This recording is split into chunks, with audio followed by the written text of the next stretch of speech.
자, 여러분 이제 학습 활동을 통해서 마무리를 해보죠. 여기만 하면은 학습 활동 뭐 그렇게 양이 좀 많지 않습니다. 아까 본문 설명이 좀 양이 많았는데 이 부분 좀 빠르게 해서 여러분들 좀 쉴 수 있게 해줄게요.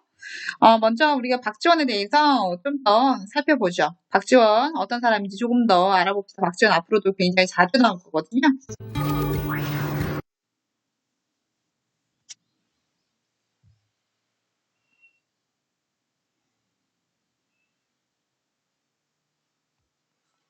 재생이 안 되고 있네.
이게 박지원 씨네요.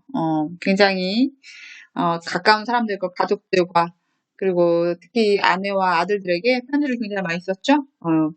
이게 글을 많이 쓰다 보니까 이렇게 좋은 글을 쓸 수 있게 됐는지도 모르겠습니다. 여러분들 편지 좀 많이 써보세요. 자, 그러면 학습활동 통해서 이 글 마무리를 좀 지읍시다. 자, 첫 번째, 여러분들 교과서로는 62페이지입니다. 통곡할 만한 자리에 나타난 글쓴이의 관점을 정리해보자 그랬네요. 글쓴이가 어떻게 생각했는지 뭐 적어보면 되죠. 자, 이 요동 벌판을 보고 우리 박지원이 뭐라고 했죠? 이 요동 벌판을 딱 바라보고 느낀 감정. 아, 여기가 한바탕 울만한 자리로구나. 이렇게 얘기했죠. 그래서 한바탕 울고 싶다. 통곡하고 싶다. 이렇게 얘기했죠. 한바탕 울고 싶다. 뭐 통곡하고 싶다. 뭐 이렇게 얘기했죠. 자, 그리고 이 울음은 그 박지원이 보기에 이 울음은 뭐냐? 슬플 때만 우는 겁니까? 아니라고 했죠. 슬플 때만 운다고 생각하는 거는 일반적인 사람들의 상식적인 생각이고 박지원은 이 울음이 뭐라고 했습니까? 7정의 7가지의 감정이 극에 달하면 이것이 울음이 된다. 이렇게 생각을 했죠. 자, 그래서 너무 기뻐도 울고 너무 슬퍼도 울고 너무 화가 나도 너무 사랑해도 울음이 난다. 너무 즐거워도 울음이 나고요. 자, 그리고 갓난 아이가 태어날 때 우는 이유가 뭐냐? 아, 난 태어났으니까 이제 죽을 일만 남았네. 엄청 슬퍼. 이래서 우는 게 아니라고 했죠. 뭐라고 했습니까? 캄캄하고 꽉 막히고 막혀있는 캄캄하고 막혀있는 이런 엄마의 뱃속에 있다가 갑자기 넓은 세상으로 나와서 너무나 좋아서 너무나 즐겁고 기뻐서 우는 것이다. 이렇게 해석을 했죠. 그래서 이때의 울음은 너무나 지극한 기쁨과 지극한 즐거움에서 나오는 울음이다. 이렇게 생각을 했던 거죠. 그래서 자기 자신을 가난 아이에게 비유해서 왜 내가 여기서 울고 싶다라고 얘기했는지를 설명했습니다. 그죠? 자, 그러면 두 번째로 가시죠.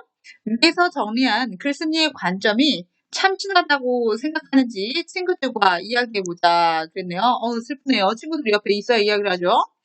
자, 이 글쓴이의 관점이 참신하다고 생각을 하느냐? 그죠? 뭐 저는 선생님은 개인적으로 참신하다고 생각합니다. 좀 대단하다고 생각을 하죠. 왜냐면 일반적인 생각과 달라요. 그쵸? 일반적인 생각과 달라요. 자기만의 생각이 좀 있어요. 그쵸? 그래서 남들은 다, 와, 진짜 넓어. 이렇게 감탄할 때 울고 싶다라고 얘기를 합니다. 자, 그래서 이 일반인들은, 감탄할 때, 우리 박지원은 어떻게 생각하냐면, 울고 싶다. 이렇게 생각을 하죠. 통곡하고 싶다. 이렇게 얘기하죠. 참신합니다. 첫 번째 참신함이죠. 자, 그 다음에 두 번째 참신함. 야, 울음은 슬플 때 우는 것인데, 너 왜 여기서 울고 싶다고 하니? 라고 하니까, 아니야. 야, 이 칠정에서 모두 울음이 나오는 거야. 이렇게 얘기하죠. 두 번째 참신함입니다. 그죠? 그 다음에 세 번째 참신함. 야, 사람들이 갓난아이가 우는 이유를 슬퍼서 운다고 하잖아. 이건 거짓말이야. 내가 보기엔 이것 때문이 아니야. 갓난아이가 우는 이유는 너무나 기쁘고 즐거워서 우는 거야. 이렇게 생각을 하고 있죠. 이런 세 가지를 고려해서 봤을 때 박지원은 참신하고 굉장히 창의적인 사람이다 라는 결론을 내릴 수가 있을 것 같습니다. 선생님 생각에는. 물론 여러분이 그렇게 생각하지 않으실 수도 있고요. 어쨌든 굉장히 좀 새로운 발상을 할 수 있는 사람이고 그게 이 작품의 특징이고 박지원의 특징이고 그것이 드러났기 때문에 이 작품이 교실갈래에 들어왔다고도 볼 수 있겠죠. 자, 그 다음에 세 번째 문제로 갑시다. 다음 한시 요 야를 읽고 시청자가 통곡할 만한 자리를 높이 평가한 이유는 무엇인지 생각해보자 그랬네요. 뭐야? 다른 한시가 하나 나와 있네요. 김정희가 쓴 요야라는 작품이랍니다. 여기서 박지원에 대한 평가가 나오나 봐요. 한번 보죠. 천추의 커다란 울음터라니. 천추는 옆에 아래에 설명 나와 있죠? 아주 긴 시간. 천추의 커다란 울음터라니 재미난 그 비유, 신묘도 해라 그랬네요. 재미난 비유. 울음터라고 비유를 하는 것이 신묘하다 이렇게 얘기했네요. 신묘하다는 것은 굉장히 신통하고 묘하다 그런 뜻이에요. 신통하기도 하고 묘하다 뭐 이런 뜻입니다. 이때 묘하다는 굉장히 빼어나고 훌륭하다 뭐 이런 뜻이에요. 그러니까 야, 그 비유가 굉장히 정말 신통하고 빼어나고 훌륭하다. 자, 그러면서 갓 태어난 피덩이 어린아이가 세상 나와 우는 것에 비유하였네. 그랬네요. 이 비유의 내용을 밑에서 설명을 하고 있습니다. 갓 태어난 어린아이가 세상에 나와 우는 것에 비유를 했다. 자, 그러면 이 사람은 이 통곡될 만한 자리를 굉장히 높게 평가를 하고 있는 게 맞죠? 왜? 왜요? 비유가 신묘하니까. 그죠? 비유를 했는데 그 비유의 대상이 굉장히 신묘해요. 신통하고 묘하고 빼어나고 훌륭해요. 그쵸? 자, 그래서 이 비유를 우리가 하는 말로 하면 이 비유가 굉장히 참신하고 새로워서 이것을 신묘하다라고 표현을 한 거죠. 자, 그래서 이 비유가 정말 기가 막히기 때문에 이 작품은 뛰어나다라고 김정희가 평가를 했다는 겁니다. 그죠? 자, 그러면 한쪽 넘어갑시다. 63쪽으로 가서 다음 자료를 읽고 글쓴이의 가치관을 알아보자 그랬네요. 이 박지원이 어떤 생각을 가진 사람인지 이런 것들 자료가 나와 있는 건데 우리는 이미 이 앞에 이제 그 박지원에 대해서 공부를 하면서 좀 이런 것 살펴봤습니다. 이 박지원 잘 알고 있어야 돼요. 연암 박지원이죠. 연암. 호가 연암이에요.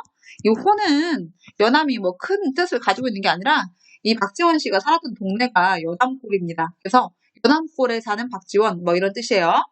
여러분들도 다 호를 지으면 옛날에 호가 동네 이름인 경우가 많아요. 특별한 의미를 담기도 했지만 동네 그 이름인 경우가 많습니다. 그러니까 박지원이 세상에 많으니까 연암에 사는 박지원 뭐 이런 뜻이죠. 여러분도 뭐 이렇게 지을 수 있습니다. 우리 부안에 살면 봉덕리에 살면 뭐 봉덕 임건 뭐 이렇게 지으면 그게 호가 되는 거죠. 자, 그래서 이렇게 호를 지을 수도 있고요. 자, 어쨌든 박지원이 어떤 사람이냐? 자, 정조 때 문장가이고 실학자입니다. 그쵸? 글을 굉장히 잘 썼고, 뭐 청나라에 다녀와서 열하일기를 썼고요. 북학론, 이 북학론은 이 실학의 일환으로 주장을 했던 거예요. 이용후생이 뭐냐면 결국 사용하는데, 이게 사용한다는 뜻이죠. 사용하는데 이득이 있어야 되고, 생활을 후덕하게 해야 된다. 넉넉하게. 생활을 넉넉하게 해줘야 된다. 이런 거예요. 그래서 이용하는데 이득이 있어야 되고, 생활을 넉넉하게 해줄 수 있는 것. 그게 학문이어야 된다. 이렇게 생각을 한 거죠. 그래서 실학을 강조했던 실학자입니다. 자, 그리고 북학사. 이 북학사는 이 농사를 강조했던 정약용의 학파에 비해서 이 상공업을 좀 더 중시했던 뭐 이런 학파고요. 이덕무 다 유명한 사람들입니다. 여러분들 이제 학교에 등교를 하시면 다 한 번씩 배우게 될 겁니다. 이덕무는 책만 보는 바보 이런 책으로도 좀 유명하고요. 홍대용 실학자이면서 과학자이기도 하고요. 천문학자이기도 합니다. 박재가 친구죠. 박지원 친구. 이런 사람들과 교류를 하면서 학문을 더욱 공부를 했습니다. 더욱 더 넓게 했고요. 자, 그 다음에 열알기가 있습니다. 열알기는 지금 남아있는 박지원의 책으로 굉장히 중요한 자료가 되죠. 박지원이 청나라 사신단으로 갔다 와서 거기서 본 것들을 기획문의 형식으로 집필을 했는데 거기에 여러 단편 소설이 섞여 들어가 있는데 그 중에 하나가 허생전 그리고 호질 이런 작품들이 단편 소설에 실려 있습니다. 이 박지원의 소설은 굉장히 많은데 이 박지원의 소설이 다 이제 안타깝게도 교과서에도 많이 실려 있고 수능 출제 요소가 되기도 합니다. 그래서 이 박지원의 소설들은 앞으로 우리가 굉장히 많이 배우게 될 건데 양반전 이런 것들도 있어요. 이런 책은 이제 이런 글들은 열알기가 아니라 이 박지원이 남긴 책 중에 방경각 외전이라는 책이 또 있습니다. 그래서 여기에 수록이 되어 있습니다. 그래서 여러 군데에 이 단편 소설들이 좀 남아 있어서 그런 것들이 우리한테 굉장히 중요한 자료가 되고 시험에도 자주 출제가 되고 있습니다. 자, 우리가 지금 읽은 통곡할 만한 자리는 한자로는 호곡장기라고 써 있습니다. 울기 좋은 자리라는 뜻이에요. 자, 그래서 이 만주벌판, 요동벌판, 광활한 요동벌판을 마주하고 느낀 감정을 울음이라고 표현해서 자기가 느낀 감정을 담아내고 있는 작품입니다. 그쵸? 자, 그럼 이제 문제 풀죠? 1번. 글쓴이가 이 작품을 쓴 까닭을 생각해보자 그랬네요. 이거 왜 썼을까요, 글쓴이가? 글쓴이가 이 작품을 쓴 까닭은 이미 위에 나와 있었죠? 첫 번째로는 이 글쓴이가 이 작품을 왜 썼냐면 요동 벌판을 보고 너무나 놀랬어요. 그쵸? 이 요동 벌판을 요동 벌판을 보고 너무 놀래서 너무 넓어. 왜 이렇게 넓어? 해서 너무 놀란 거예요. 이 요동 벌판을 마주한 감동을 전달하기 위해서 썼겠죠. 너무나 놀라가지고, 장난 아니야. 막 이런 것들을 좀 더 잘 설명하기 위해서 썼을 겁니다. 근데 요동 벌판을 보고 놀란 게 그냥 놀란 거예요? 그 뒤에 보면 나오죠? 아, 내가 갑갑한 조선에 있다가 이렇게 넓은 곳에 와서 너무나 감동스러워서 우는 거라면 거기에 말이 나와 있죠? 갑갑한 조선. 아, 내가 정말 있던 세계가 좁은 세상이었구나. 그러면 이 요동 벌판은 그냥 요동 벌판이 아니라 뭔가 우리 박지원이 본 새로운 세상이라고 할 수 있겠네요. 이 새로운 세상이 바로 청나라인 거죠. 아, 내가 좁은 조선에 갇혀 있었구나. 이렇게 넓은 세상이 있구나. 라고 해서 이 새로운 세상을 본 이 감동을 전달하기 위해서라고도 할 수 있습니다. 그죠? 자, 그러면 이것을 요약해서 종합하면, 결국은 이 작품 자체, 이 호국 단기, 더 나아가서 열하일기를 왜 썼겠느냐. 결국 청나라는 굉장히 새로운 세상이고 새로운 세계예요. 그쵸? 새로운 세상이고 세계이고 새로운 문물입니다. 이것들을 사람들한테 알려주고 싶은 거예요. 아, 우리 조선은 좁고 우리가 더 공부해야 될 게 많고 새로운 세상이 정말 열려있다. 이런 것들을 이 청나라에 대해서 사람들에게 뭔가 알려야겠다고 생각했겠죠. 이것을 알려야겠다고 생각을 했기 때문에 자신의 경험을 담은 청나라에 다녀온 과정, 청나라에서 본 것들, 이런 것들을 썼겠죠. 그리고 실제로 박지원은 청나라를 배워야 한다고 주장을 하기도 했습니다. 그리고 이 청나라에서 본 실용적인 내용들, 실용적인 학문, 그러니까 뭐 상업, 특히 상업을 중시했죠. 이 실용 학문을 중시해야 한다고 실제로 우리 박지원이 주장을 하기도 했습니다. 실학파였죠. 자, 그 다음에 두 번째 문제로 갑시다. 두 번째 문제. 이 작품에서 가난아이의 울음이 무엇을 비유한 것인지 정리해보자. 그런데요. 자, 이건 뭐 쉽죠. 글쓴이가 좋고 답답한 아이가 엄마의 뱃속에서 나오는 것처럼 글쓴이는 조선에서 나왔고, 그리고 새롭고 발전된 문명의 나라라고 생각한 어디 청나라로 들어서면서 받은 감동이죠. 기쁨, 뭐 즐거움, 감동, 감격, 뭐 이런 것들을 비유해서 이렇게 썼다고 쌤이 이야기를 했습니다. 그쵸? 아, 이제 거의 마무리가 되고 있습니다. 좀 더, 이제 다음 쪽으로 넘어가죠. 64쪽이 되겠습니다. 아, 안 넘어가네? 64쪽으로 가면, 이제 앞에서 우리가 배운 거는 박지원의 고전 스킬입니다. 자, 그럼 여기서 이제 현대 스킬을 생각하면서, 이 작품을 바탕으로 해서 교술갈래의 특징을 생각해보자. 이렇게 얘기를 하네요. 자, 그쵸. 여기는 별로 어렵지 않습니다. 이 스필의 특징, 교술갈래. 이 둘 다 스필입니다, 스필. 스필은 교술갈래의 대표고요. 이 교술갈래의 특징, 요거 한번 찾아보자. 뭐 이런 건데요. 이 글은 뭐 그렇게 어렵지는 않습니다. 그죠? 자, 이 글은 뭐 결국 간단히 보면 이 라이덕 시인이 굉장히 유명한 시인입니다. 라이덕 시인의 반통의 물이라는 스필인데, 첫 번째로 얘기하고 있는 거는 이 라이덕 시인이 바로 옆에 이제 그 푸성기 이제 채소. 예, 채소를 키우는데, 이렇게 물을 주는데, 이게 작은 물통에서 한 통 한 통 길어다가 왔다 갔다 하면서 준대요. 근데 한 10번 정도 왕복을 해야 되니까 만만치 않지만, 내가 이제 물을 주면서 푸성기를 기르고 있다.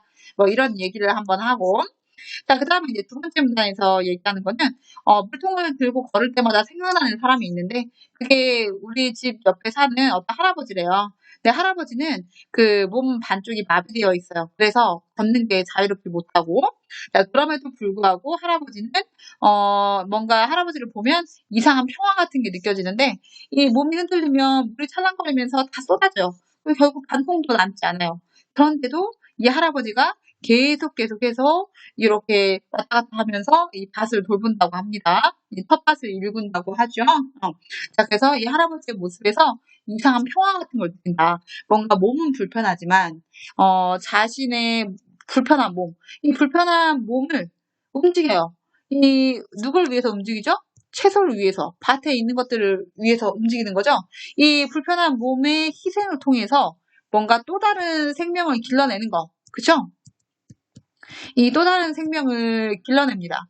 자, 이런 과정에서, 뭔가 이상한 평화, 감동, 뭐 이런 걸 느낀다는 뜻이에요. 자, 그 다음에 계속 보면, 그 젖은 길은 이내 말라버리곤 했지만, 이 세 번째 문단 지금 선생님 보고 있습니다. 여기.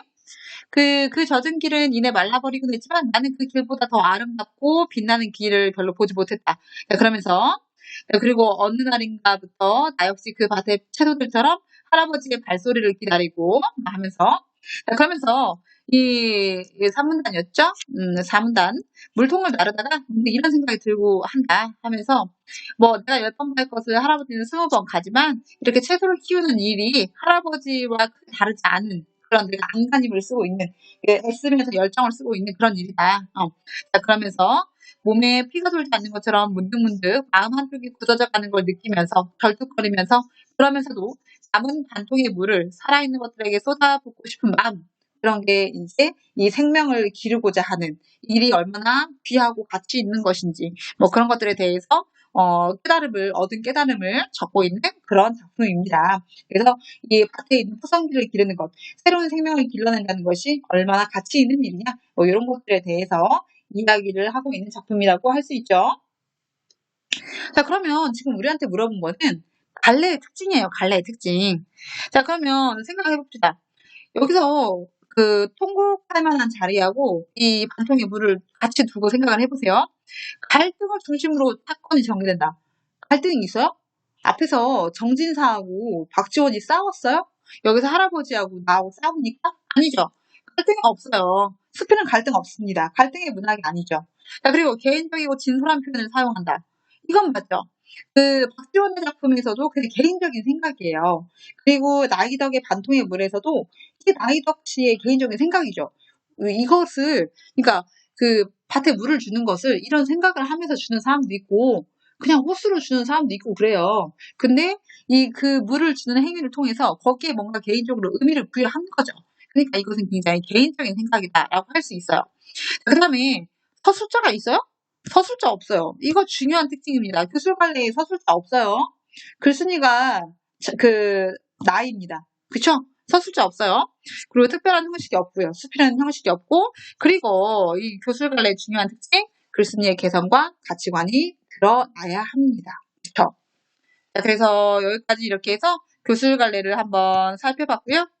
그리고 최종 정리해봅시다. 넘어가라. 자, 최종 정리해보면 소단원의 마무리예요. 네, 교술관례는 구체적인 사실이나 글쓴이의 경험과 사색 뭐 이런 것들을 독자에게 전달하는 겁니다. 자, 그러다 보니까 글쓴이의 개성이 굉장히 돋아지는 관례이다 이렇게 얘기를 했고요.